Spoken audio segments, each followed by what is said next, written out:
Beyond the physical, the soul's silent offering in intimacy. Have you ever truly asked yourself what a man gives when he enters a woman? It's not just his body. Not just desire. Not just performance. He gives something far deeper, often unknowingly. He gives a fragment of his soul. This offering doesn't always come from fullness. Often, it comes from hunger, a craving for validation, real affection, and the deep, almost desperate desire to be truly seen. Yet this sacred need is often masked by lust, cloaked in performance, or hidden behind a socially inherited idea of masculinity. What unfolds in the bedroom isn't merely skin against skin, it is energy colliding, merging, imprinting. Beneath the primal act lies a much older truth: a man's deepest yearning isn't for sex itself, but to be witnessed, to be accepted in his entirety, especially in the places where he is fractured. Consider the man who offers himself in full vulnerability, kneeling not only to her body but to the hope that he might finally be chosen, wholly, unconditionally. What appears as lust might be ancestral ache. What looks like conquest might be a cry for wholeness. Carl Jung and the portal of intimacy, a channel between worlds. When intimacy becomes raw and unmasked, when performance drops and presence steps in, Jungian psychology comes alive. Jung didn't view the body as merely flesh, but as a living oracle. He taught that desire is not born in the body, it is rooted in the psyche. Each impulse, each movement, is a message from the unconscious. To Jung, authentic intimacy is not an act, it's a sacred bridge between the conscious and unconscious. He said, every act of intimacy reveals more than it appears. And when this act is unconscious, the results can be devastating. When a man merges with someone emotionally unhealed or energetically misaligned, what should be rejuvenating can become deeply draining. That unexplained exhaustion after sex. It's not just physical, it's energetic depletion. Because every time a man enters that space without true presence, he risks giving away parts of himself for momentary validation. The soul's exposure, the terrifying nakedness of true intimacy.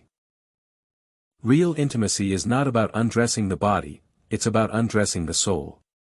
And that kind of nakedness is terrifying. In those moments, those quiet, trembling pauses between touch and breath, the unseen child inside often surfaces. The child who longed to be loved without performing. The man may appear strong on the outside, yet within, he collapses under the unbearable weight of needing to be enough. The mask doesn't fall with shouts, it dissolves with stillness, with silence, with surrender. Jung taught that the unconscious never stops speaking. In intimacy, it screams. It is here that a single caress can pierce decades of repression, a soft gaze can awaken buried grief. That's why many men retreat when closeness becomes too real. They're not avoiding the other person, they're avoiding the mirror that reflects the parts of themselves they've never dared to see. Sacred pleasure, the feminine within the masculine. From boyhood, men are taught to master technique, to impress, to perform. But true pleasure, the kind that heals, has nothing to do with performance. It's a ritual. A reconnection. Inside every man lives a quiet, sensitive, receptive force, what Jung called the anima, the feminine within. And when a man surrenders to intimacy with presence, he doesn't just touch his partner, he touches this buried part of himself. Conscious pleasure isn't about domination. It's about reverence. It's about presence so pure, so deep, that it turns the body into an instrument of truth. This is where touch becomes prayer. Where sex becomes a return, not an escape. Where the man stops proving and starts feeling. Desire or displacement. The hidden trap of seeking approval. Most men say they want love. But what they often seek, beneath the surface, is approval. A silent, ancestral plea to finally be chosen. To feel like they matter. And when the hunger for love is louder than one's capacity to love oneself, men begin to shape-shift. They perform. They please. They disappear into roles, hoping to be valued.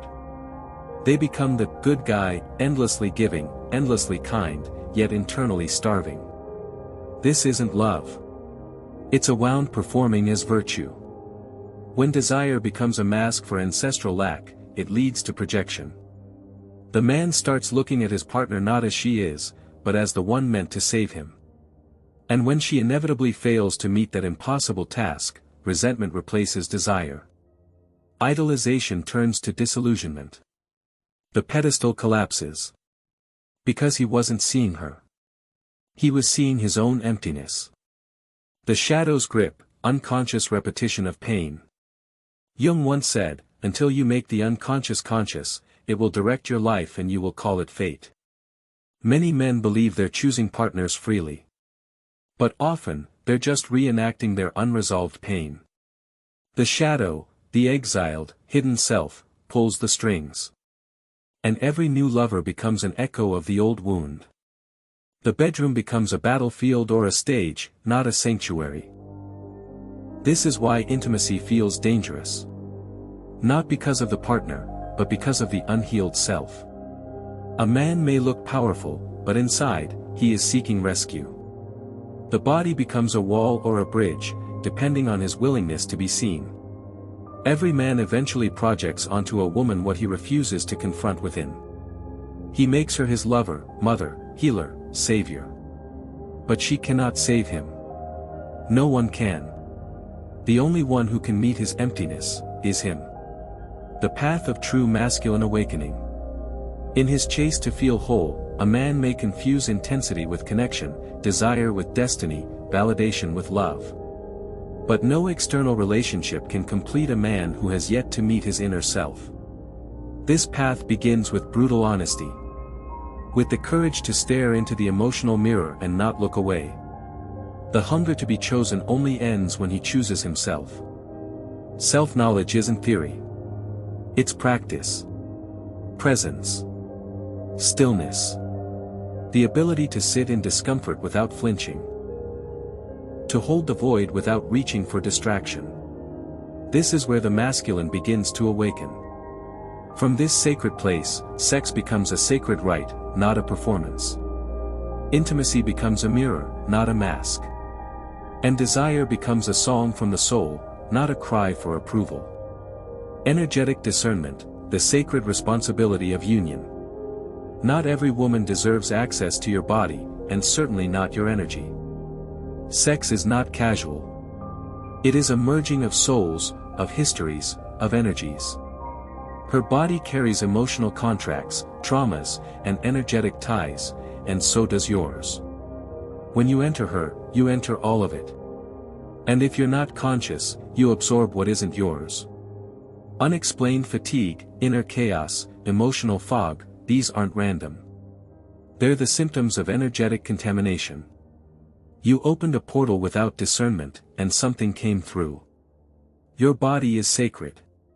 Your energy is sacred. Treat it as such. Discernment is strength. Presence is protection. Until you stop offering yourself to women who are disconnected from themselves, your soul will remain fractured. And one day, it may not return. This is the ritual, the return to self.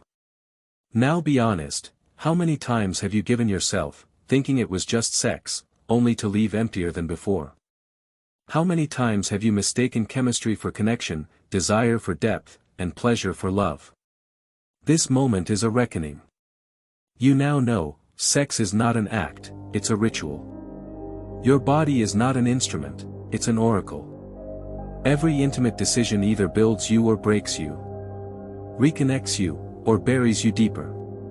So the choice is yours. Will you continue giving yourself to people who want your body but not your soul?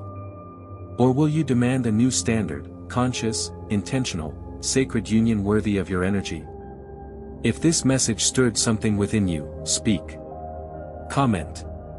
Share the truth that hit you the hardest. Share this with the brothers still asleep to the sacred nature of who they are. And subscribe, not just to this channel, but to your own awakening. Because this is more than sex. This is your return to self. Your soul is watching. Conclusion, the return to sacred masculinity. There comes a moment in every man's life when the illusions begin to fall, the illusion that pleasure equals connection, that performance equals worth, that conquest equals power. And when they fall, what remains is the raw, trembling truth of who he really is beneath the armor.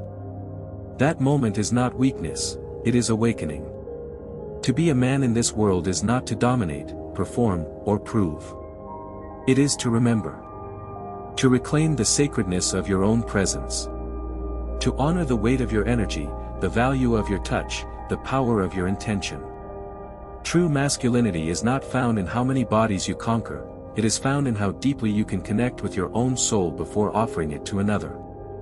The world does not need more men who chase validation through flesh. It needs men who protect their spirit. Men who do not give themselves away for approval, but who stand rooted in their own self-recognition. Men who touch with presence. Men who enter with reverence. Men who choose intimacy not as a distraction, but as a divine encounter, a return, a mirror, a sacred remembering of what it truly means to feel, to see, and to love. And so I leave you with this. Your body is not a tool. Your desire is not a curse. Your vulnerability is not weakness. You are not here to perform. You are here to awaken. Choose wisely. Love consciously. And never forget, your energy is sacred. Protect it like your life depends on it.